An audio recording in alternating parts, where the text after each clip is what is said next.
Hi, I'm Bevan Newton Johnson from Newton Johnson Wines. We're a family-owned winery out in the upper Hermanus Valley, just outside of Hermanus on the Cape South Coast. We've been going now for just on 14 years, working with my family for my sons.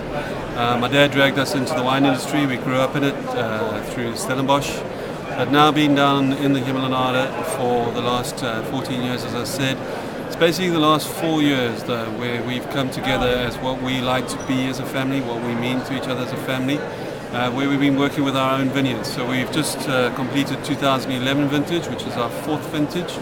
And what I'd just like to say a little bit about who we are is what it means to be a family. Firstly, irritating the hell out of each other. But essentially, I now know after 14 years, I'm not necessarily going to get fired tomorrow. I'm not going to get promoted either. We are pretty much focused on where we will be for the next 20, 30 years. It's from everything we started from planting young vineyards to building a new winery to working together and the wines that we're making of what we want to accomplish in the next 2 to 3 decades. And so it's with that, it's my job to support my younger brother Gordy, a winemaker, and his wife Nadia, in giving them as much room and space as possible to make the wines that they believe in. We believe in classical wines. Classical wines to us means something that, we're not trying to give you something with a trophy. We're not trying to give you something that's up front and it's beautiful for the first glass and becomes a little bit tired in the second. It's something that's an enjoyable experience, and that's what I think wine means to us. It means something that is a reward. It's something that you enjoy with your family, it's enjoy with your mates, enjoy as an accomplishment, enjoy just as a glass at the end of the day, and it's something that is indelibly part of our lives and firmly part of our most favorite thing in life, food. So that's the kind of structure and focus of wines that we would like to bring out. We focus on Pinot Noir, Chardonnay and Rhone style blends, all from our own vineyards now. And within the Pinot, it's very much the primary focus of what we're up to. Trying to push the envelope a bit. I never thought I'd get to say that, but trying to break a few boundaries, trying to be able to open a few eyes, ourselves included. As I just said, we've finished our 4th vintage, and with that though, it's to very much just look at where we are now after 4 years and where hopefully we'll be in 5, 10, 15 years time. And sometimes it's frustrating being a South African in the sense that we're a very small industry. And for us, we would like to sort of see how we can make that impression on the world of wine. Jealous of what the Kiwis have accomplished, not in rugby, in wine. Jealous of what Australia has got, fantastic terroir with a lot of Pinot planted. And we believe very much in where we are in our part of the world. Couldn't swap being South African for anything in the world.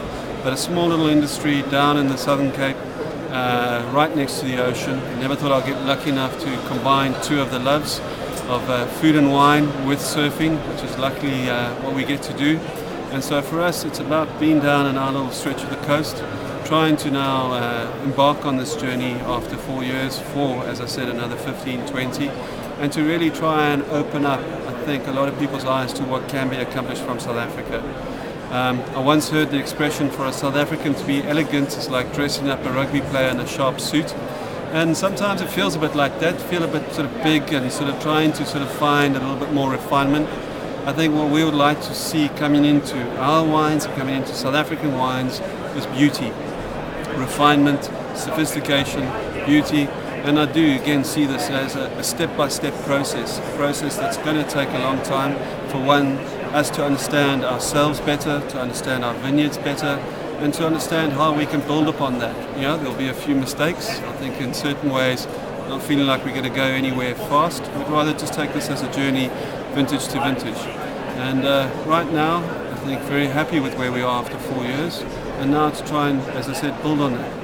We're looking at bringing in organics into the vineyards, looking to then hopefully branch that out into biodynamics. And then we just feel that, again, as a 20-year picture, that makes us a lot more sustainable. It's a picture that's a lot more linked to something in the longer term.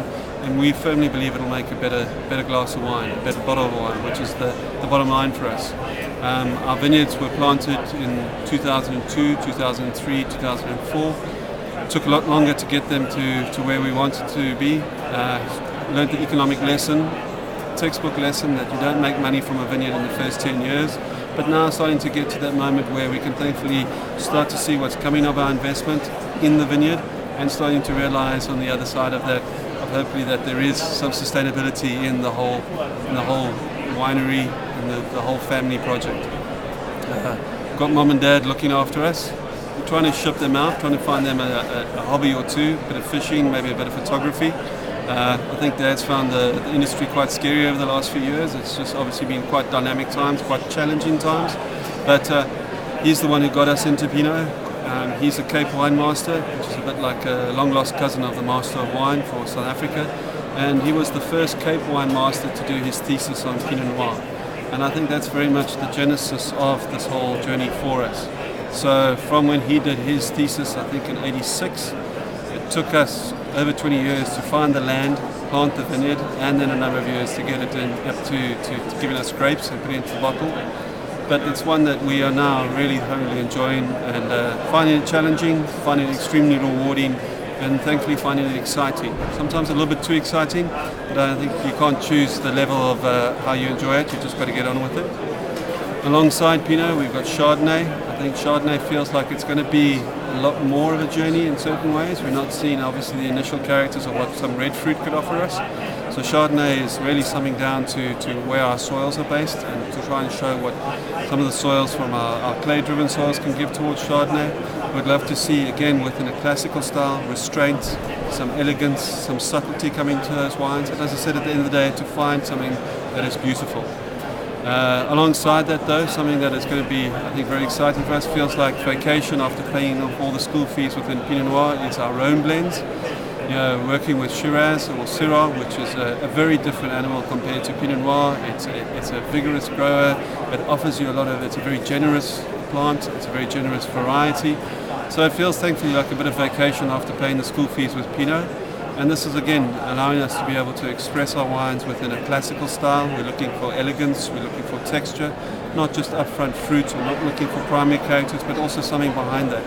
And what we'd like to see at the end of the day is a glass of wine, a bottle of wine that somebody can sit down with and enjoy, somebody you can sit down with and feel rewarded.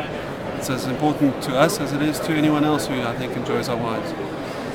Being a smaller producer, we don't believe that the whole world is going to enjoy our wines. We're not trying to make our wines to convince the whole world that they must drink. We believe firmly, I believe firmly, that wine is subjective. You drink what you like to drink, and we will make what we believe in. And I think for that, if we can find the few sort of people around the world that do enjoy our wines, and hopefully take them along with us, and that they can grow into understanding what we're trying to do and what we can hopefully bring, and then hopefully grow together. I think my dream would be to know that somebody out there has got a collection of a few vintages of our wines. I struggle to keep a few collections of our wines. I drink them all too quickly. But for somebody that really enjoys our wines and says, I've tried the 08, loved the 09, 2010 was maybe a little bit of a speed bump, whatever it might be, but to see somebody that is really enjoying what we can bring through the various expressions of what nature gives us. And for us, that's very much what we find within these varieties, Chardonnay, Pinot and Syrah. And it's one I think that allows us to express ourselves with that subjection in mind. You know, I think that what maybe somebody can hopefully discover our wines and discover something new.